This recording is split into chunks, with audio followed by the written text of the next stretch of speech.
and this is Outside the Box. Standing by to join me is artist, activist, Professor Willie Baronet. Welcome to the show. Hello, Janine. How are you?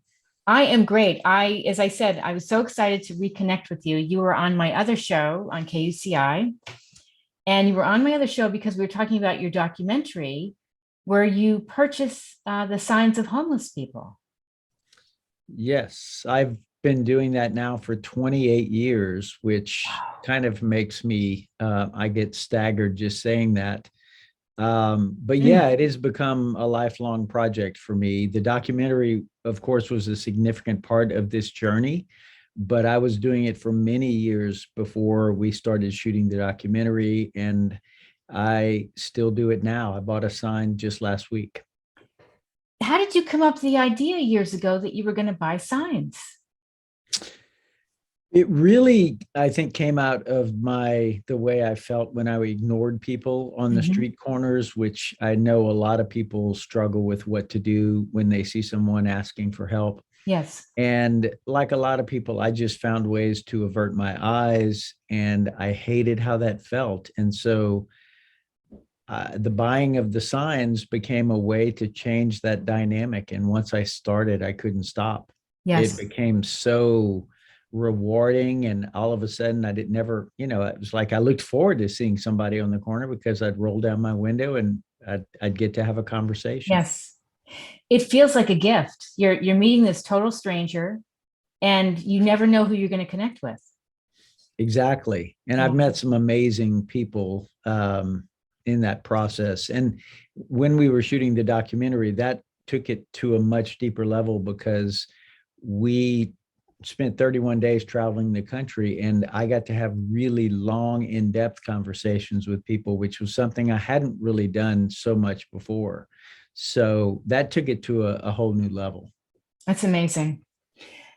The reason I wanted you to be on Outside the Box is, as I mentioned, I started something called the CARE Initiative, and it came up a while ago, this idea of the CARE Initiative, because I got a fellowship from Columbia University, their Age Boom Academy. And so I was studying the effects of ageism, and I was really fascinated with, the connection between different generations. And I wrote about intergenerational strategies, but I kept thinking about why connection is so important. And even connection with total strangers is so important because we're very isolated and disconnected.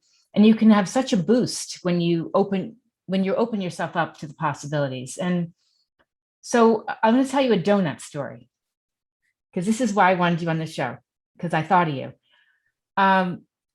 2 months ago, my daughter had a really lousy day and she had gone to a local donut place and she said, they messed up my order and the machine was down, didn't get a receipt. And I'm like, don't worry about it. Bring the cup. We'll go to the drive-through at the end of the day. We go to the drive-through and they say, oh, we're closed. I said, okay, but can we just get a refund? And I start explaining. She was like, I don't know. And I said, can I speak to someone? And this really nice employee walks over. He says, thanks for not yelling at me. Everybody was yelling at us today. And would you take some donuts as a thank you and I'll refund your money? And I said, well, I don't need donuts anymore. And he said, can you please take some donuts and feed the homeless? So come on, there's one answer, right? So I said, of course, I will. He said, wait till you see how many donuts we throw out at the end of the day, every day. It really upsets me. So we took the donuts, and then it became I was coming back 4 to 5 times a week to get the donuts at the end of the day. And sometimes it was an enormous amount of food, Willie. And it started educating me and opening my eyes to the problem of, food insecurity and homelessness. And now it becomes when I get off the freeway and I see someone holding their sign and I think of you and I'm like, do I buy the sign? And one day I gave somebody a $5 bill wrapped around a water bottle. And he was like, thank you, And then sometimes it's saying to my daughter, give me a box of donuts, quick. And I hand them food. And some people say, oh, that's junk, Janine. How can you give them that? But that might be something they haven't eaten. It'd be their first meal. Right. So I think of you a lot because I feel like your documentary, it absolutely inspired me to do good and be a better human. And Mm. that's one of the components that drives me. And like you, I cannot stop picking up bagels and donuts. I cannot. Yeah. Yeah. Well, thank you for sharing that. And it is a very fulfilling and rewarding way to be in the world, to stay open and to, our film is called Signs of Humanity. And for me, that means I'm going to let them see my humanity. I'm going to see theirs, and I'm not going to look away. And whether I give them money or buy their sign or anything, I'm at least going to smile and wave when I drive by. And yeah, so what you're saying makes total sense. I can imagine the addictive nature of wanting to do it over and over again because it feels good to do something as opposed to doing nothing. And I think about some nights I'm really tired and I need to drive 20 minutes or so to this other donut place, and I'm tired. I'm like, so what if you're tired? You're going to feed homeless people tomorrow. And then I'm having to bring my own containers and I'm packing up all the stuff. And the employees are really happy. They're really wonderful, warm people. And I load up my car packed with food. And then the next day I drop it off to schools that feed displaced families, homeless students. Today it was a place nearby where people line up 3 days a week and they stand in line to get food. And now they're getting bagels. They're getting hundreds of bagels. So I feel like you have really inspired people with the work you do to do their own part in the world. Well, thank you. Thank you so much. I teach full time. And so I also get the opportunity to bring this work into the classroom. Just yesterday I have a large survey class of about 80 students. Me and one of the students got there early and we did an impromptu art installation of signs on the floor in the front of the classroom. And it's a big auditorium style classroom. Mm-hmm. So the students walk in, there's probably 150 signs all laid out on the floor, and they know about the project, but they didn't realize that there was going to be a little assignment for them that day. And so I did a really abbreviated presentation about the project and the history of it and all of that. I showed a couple of clips from the documentary, and then I asked them to come up to the front of the room and pick a sign that spoke to them. And which is also awesome. I have a video of that, which I'd be happy to share with you, of them all coming up and they're just like, And so one by one, they reached down, picked up the sign, and they took it back to their desk. Then I asked them to write two things. The first thing was, I want you to write 2 to 3 sentences about the person that you believe was holding this sign. And the second thing is to answer the question, what does home mean to you? Mm-hmm. Which is a question I now have thousands of answers to. I've been collecting them now for 11 or 12 years, at exhibits and other events. And so I only had a handful of the students read what they wrote, but it's always mind-blowing to hear what they write about the person based only on this sign and what it says and how it looks, mm-hmm. what kind of handwriting it is. And so it's, it's sort of the gift that keeps on giving for me. It's, I get to connect with people around it all the time. In fact, this Saturday, if you were in Dallas, Texas, we are having I'm going to do an analog thing here by holding up a flyer. Okay. This is the flyer we have around campus. Here's some pictures from previous years. We do a march across campus and everybody's holding one of the signs from my collection. Amazing. We have some speakers. We make hundreds of blessing bags before the event. And we do a silent march across this really, really beautiful campus. And, the contrast of homeless signs against this campus is something that is a powerful thing. And I think people walking in silence in single file is a powerful thing. And so this is our third annual one to do. So I'll let you know how it goes. Oh, I wish there was like some live video. We could stream it. We do. Typically, You it do? is like on Instagram Live. We usually have Okay, several students who are filming the event, photographing it, and some are doing social media. I never know where and which feed it's on. sure. It may be on the SMU feed. We'll see. Okay. Um, but yeah, it's a thing, and I love the fact that the students, especially journalism students, they come out with big cameras, and I love it. they're shooting the whole thing. And the thing is with students, as I mentioned, they've been really hard hit by the pandemic.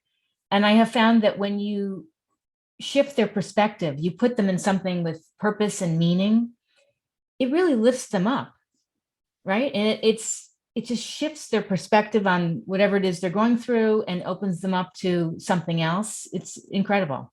Well, you mentioned earlier that you start bitching about 20 minutes across town, and then you go, wait, I'm doing this to feed people who don't have a home. Yeah.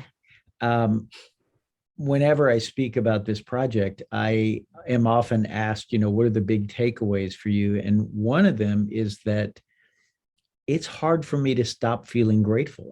I feel grateful all the time. Yeah. And anytime I start to whine about the speed of the Wi-Fi or whatever it is, it's like I instantly remember, Mhm. hey, there Yes. are, yeah, that may be uh, a bit of a problem, but it's nothing Yes. compared to the stories that you hear all the time. That's So right. it Yeah. is, it's a grounding thing. And I think the students get that too. That's wonderful. I end up taking pictures of the food uh, where I bring it. So the recipients, and I send it back to the managers of the places that donate me food because I always want them to know I'm transparent. This is legit. And so, it's a beautiful thing because all of a sudden I'll text them like, these are these three people and this is the food, on the table because people are lining up, hundreds of people, and they're so appreciative. But I'm appreciative too because they've taken the time to do something meaningful. Right. Yeah, that's That's great. awesome. Yeah. So tell me what it's been like getting students involved in this. Were they initially so excited or were they hesitant or what was it like? Well, I've been bringing it into the classroom at different levels for several years now. Um, and I think the students don't always say a lot until like at the end of the semester. I'll get these notes that this was the most inspiring class I've ever taken in my life, that sort of Mhm. thing. And they won't say a thing in class. So what I've learned to do is to simply continue to present the authentic version of this project, and I just let the chips fall how they will. But there are students that take this on in a meaningful way. There are some students, I think, who are preoccupied, maybe not quite as interested.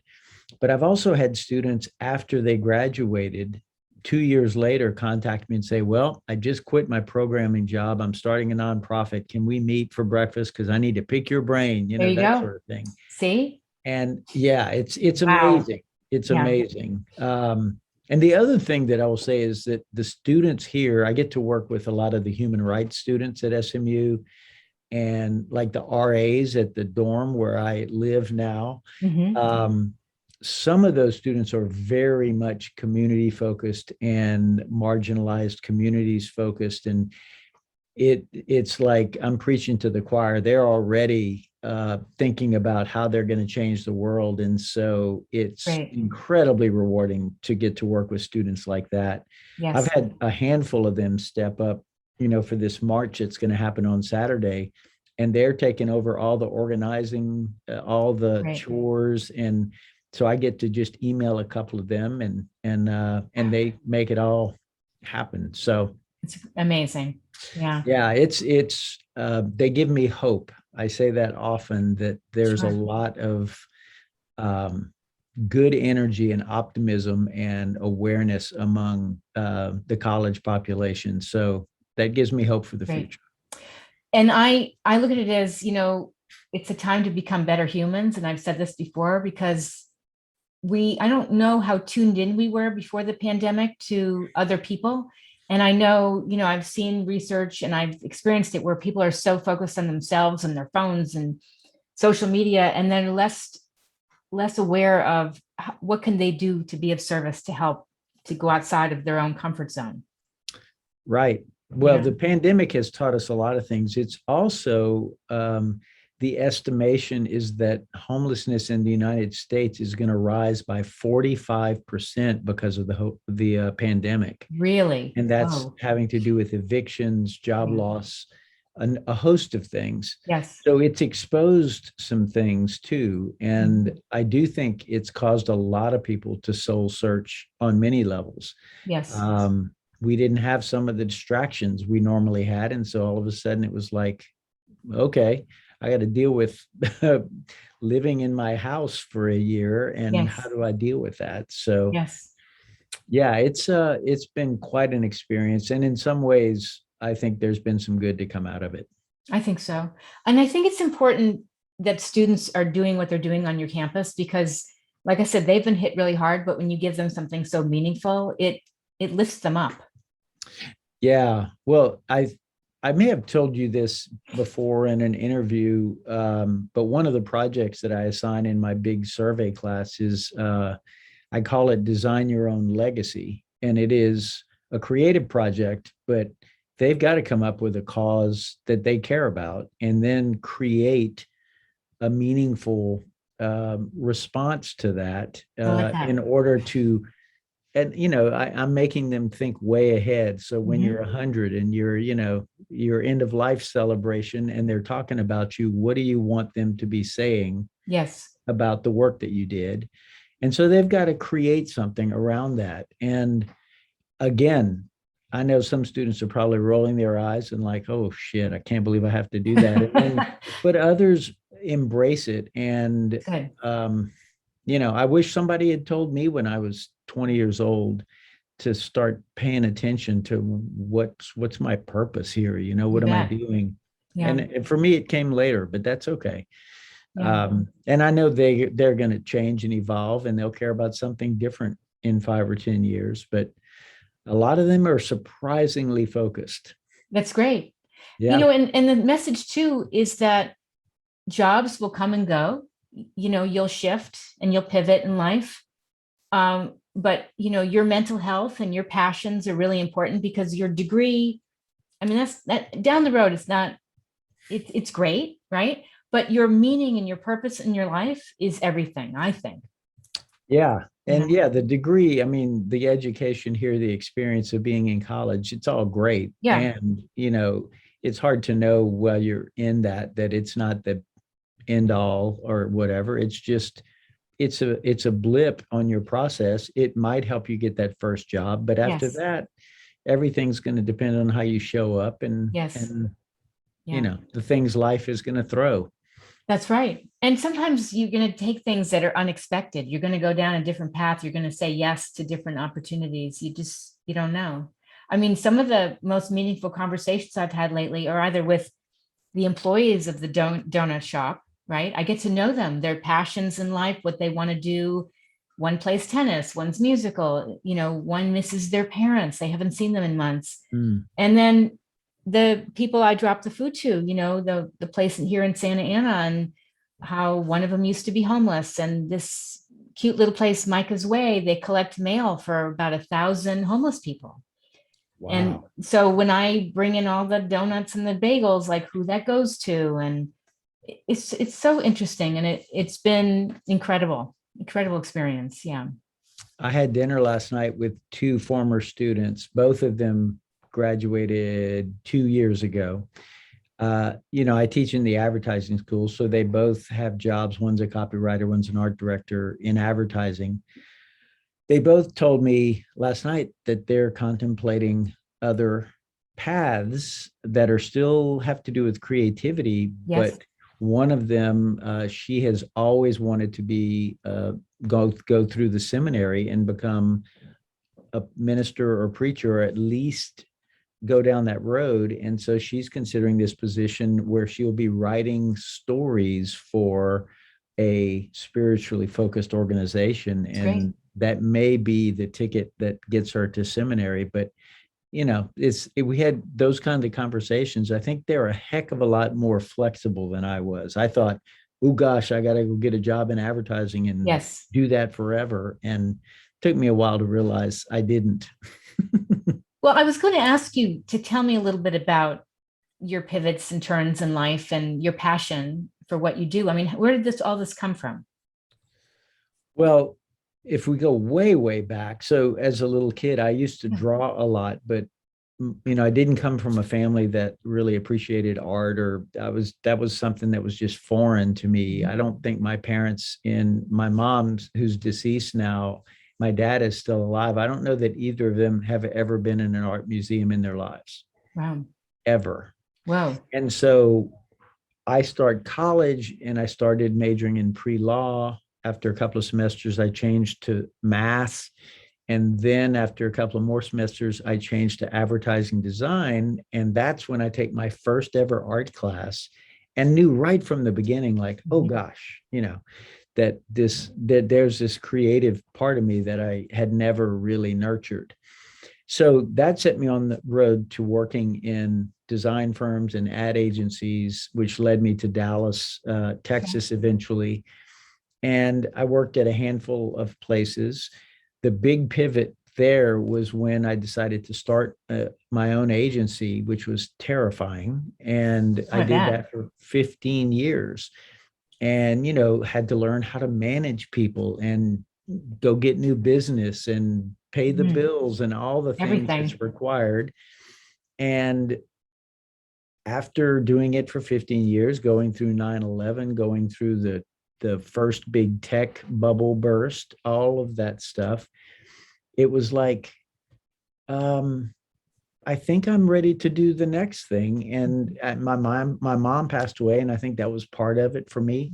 I started to really question what I wanted to do. And that led me to selling my company, which allowed me the freedom to spend a couple of years sort of trying to figure out who I was. Good. Then I went to grad school and in art, which was also kind of terrifying to me at the time, because it was not, I couldn't blame things on clients anymore. Now it was me, I was the client.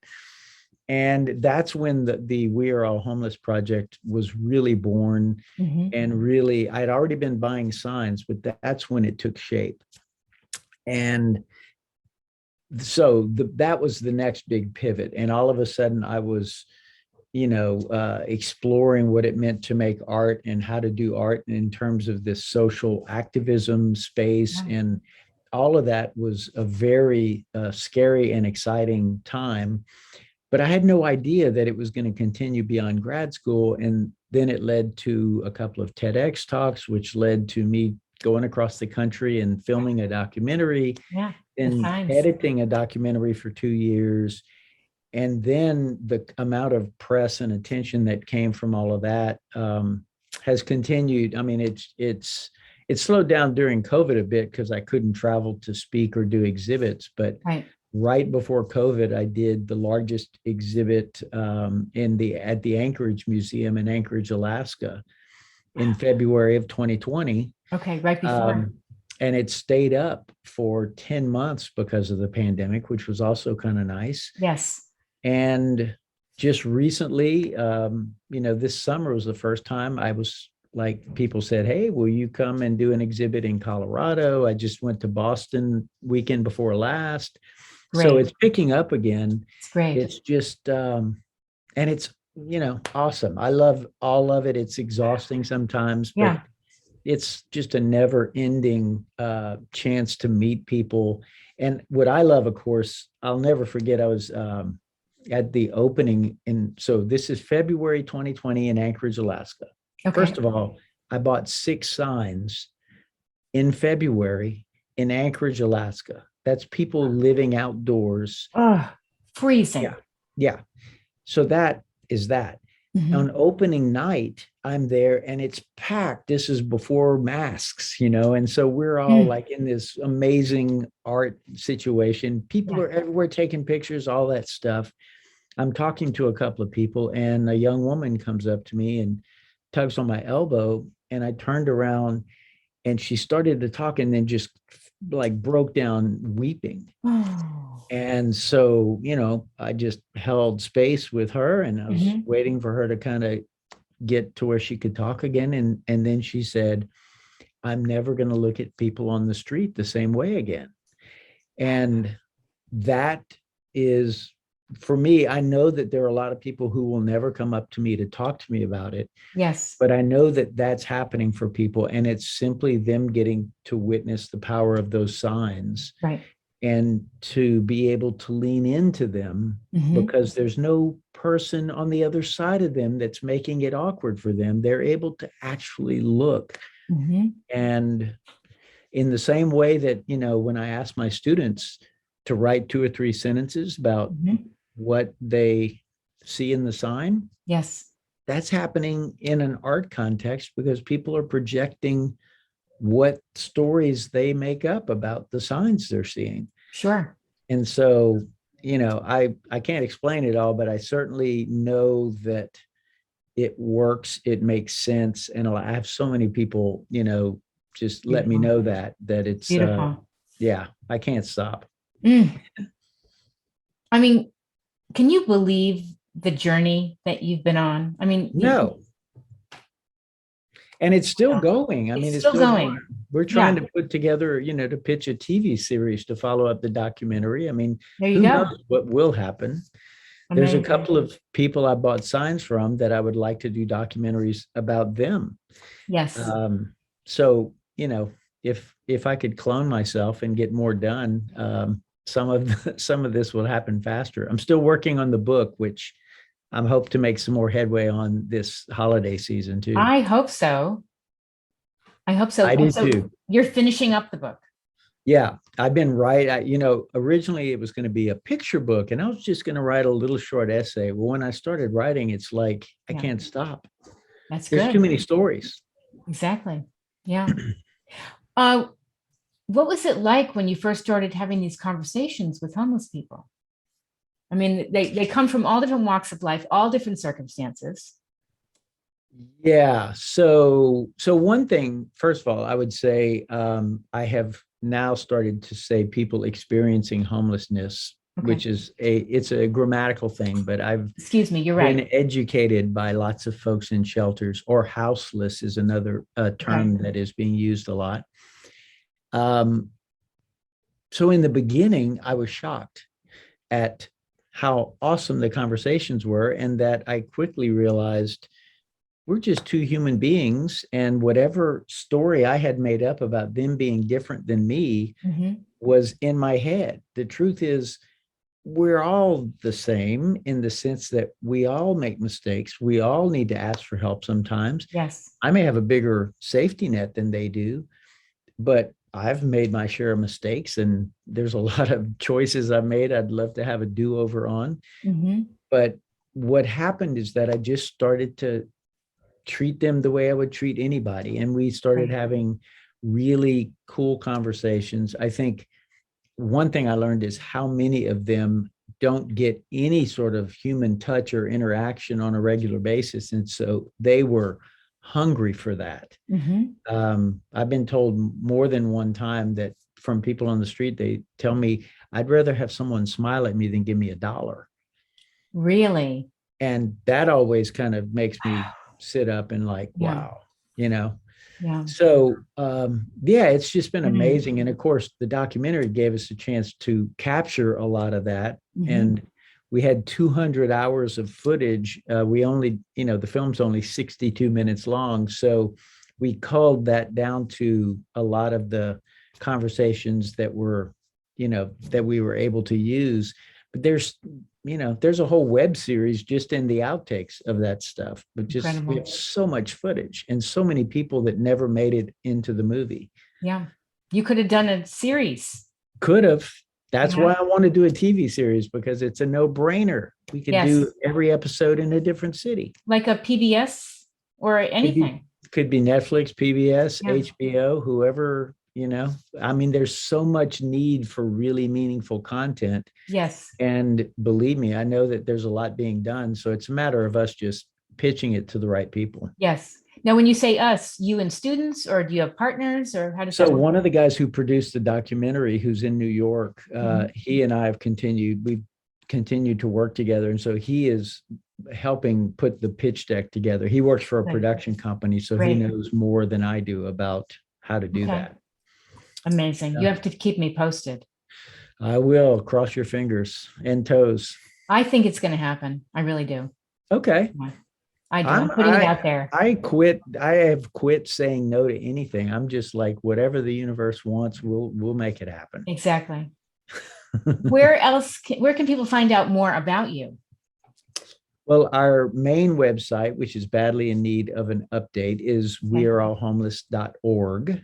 Okay. But it's got a lot of their various photos of exhibits and background on the project and pictures of signs and stuff like that. The film Signs of Humanity is on Amazon Prime, so anyone can watch it there. And if you follow any of our social media on Instagram or Facebook or Twitter, I'd say Instagram and Facebook probably get the most content. I have a personal one in both places, and I've got one for We Are All Homeless in both places. And we are constantly posting updates. There are announcements about the march that's happening on Saturday. And so anytime I do a new exhibit, whatever, it's a lot of that gets posted. Good. And I want to try to catch the live stream. I'll look and see if any students are posting anything. Well, I know at least 2 are going to be shooting and editing something after the fact. So we'll definitely have some follow-up because I have a video from last year. We did one during COVID. It was surprisingly very moving. We all were wearing our We Are All Homeless masks. I had masks printed for the march, and it was awesome. Amazing. I'm looking to 2022 to do some speaking events with my CARE initiative, and I'd love, no pressure, you can think about it. I'd love you to join remotely, because since you're so far away, and be part of this, because this ties in perfectly. Well, it doesn't have to be remote. We could go. I'm happy to speak if you want to go speak somewhere. I mean, I travel all the time to speak, so that's no big deal. But yeah, happy to do that. Wonderful. Because I think, the power of having a panel discussion is everything. And, getting students to be part of it. It's something we just really need to spread the word on. Well, I know that you've met Eddie Dunn, one of the men I bought a sign from back in 2014, who is now a dear friend of mine. And he's been sober and very changed his life tremendously in the last few years. And he and I have been on multiple panels together. And one of the people we've done that with is Rosie Frasso, a PhD who's in Philadelphia.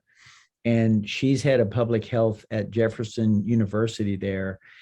And we've done 2 research projects already. And I'm bringing this up because she and I spoke at a public health conference about our work together where art and science meet. Beautiful. And she's all about art helping scientists do their thing. Yes. And so we spoke to a bunch of public health people. Me talking to a bunch of public health people about this project. So if you want to talk about your CARE initiative or how people can help or use their creativity to help, I would love to. I'm always happy to do that. I would love to. I'm actually doing a live stream on Friday with someone who is an incredible artist, and she's figured out that doodling, her creative doodling, really helps with mental health.